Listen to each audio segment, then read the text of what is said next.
Hello అండి, అందరికీ welcome back to our channel Priyanka Telugu vlogs.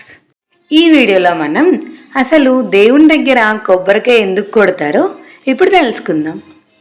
సర్వదేవతలను పూజించే సమయాల్లోనూ, యజ్ఞ హోమాదుల్లోనూ, కొన్ని శుభకార్యాల్లోనూ కొబ్బరికాయను కొట్టడం తప్పనిసరి. కొబ్బరికాయ పైనున్న పెంకు మన అహంకారానికి ప్రతీక.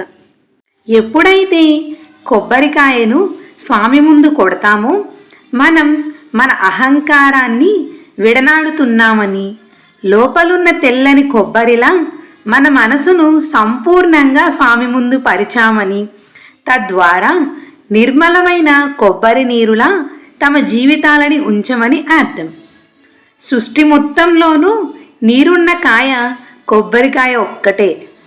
కొబ్బరికాయ అంటే మానవ శరీరం.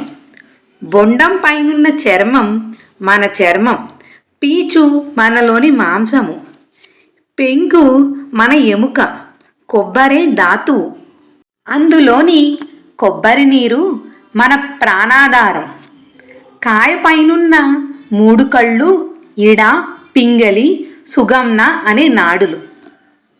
ఇదండి దేవుడి ముందు కొబ్బరికాయను కొట్టడానికి గల అంతరార్థం. ఈ వీడియో కనుక మీకు నచ్చినట్లయితే వీడియోని లైక్ చేసి, కామెంట్ చేసి మీ ఫ్రెండ్స్ అండ్ ఫ్యామిలీకి షేర్ చేయండి.